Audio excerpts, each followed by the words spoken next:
పిత పుత్ర పవిత్రాత్మ నామమున ఆమెన్. ఈరోజు దేవుని వాక్యము.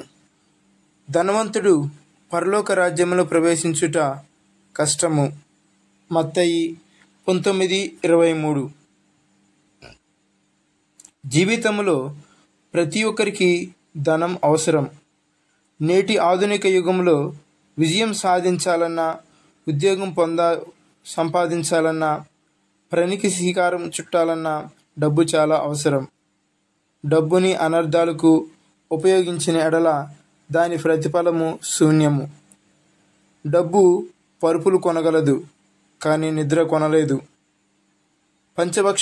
పంచభక్షాల ఆహారమును కొనగలదు, కానీ సంతృప్తి కొనలేదు. డబ్బు పెద్ద పెద్ద భవనాలను కొనగలదు, కానీ కీర్తిని కాదు. డబ్బు పుస్తకాలను కొనగలదు, కానీ జ్ఞానము కొనలేదు. డబ్బు స్నేహితులను తెచ్చిపెట్టగలదు, కానీ నిజాయితీని కొనలేదు. డబ్బు ఆస్తిని, అంతస్తులు కొనగలదు, కానీ ఐక్యతను కొనలేదు. ధనము ఎక్కువగా ఉన్నవారు ఆ ధనముతో ఏ సమస్యనైనా పరిష్కరించగలరు అనే భావంతో జీవిస్తారు. అంతేకాకుండా ఆ డబ్బు పైన తమ మనసులను, ఆలోచనలను కేంద్రీకృతం ఎక్కువగా చేస్తారు.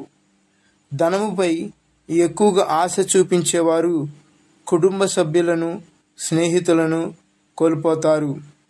అటువంటి వారు ధనమును ఎక్కువగా ప్రేమించి తమ ఆలోచనలను, జీవితాలను, ముఖ్య ఉద్దేశాలను విస్మరించి ధనమే తమ జీవిత లక్ష్యముగా బ్రతుకుతారు.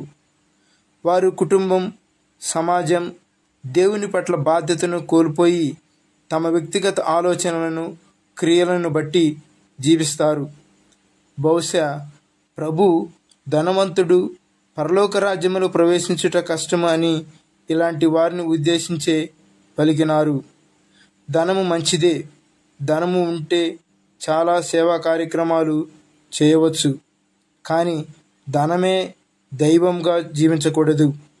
ధనముంటే సేవా కార్యక్రమాలతో పాటు దాన ధర్మాలు, పుణ్యక్రియలు చేసి మనము సమాజమును అభివృద్ధి చేయగలము మరియు మంచిని పంచి పెట్టగలము. డబ్బు లేకపోతే మనము ఏదీ సాధించలేము. కానీ డబ్బు మనకు విలువలను, జ్ఞానమును, దైవభయమును తీసుకొని రాదు.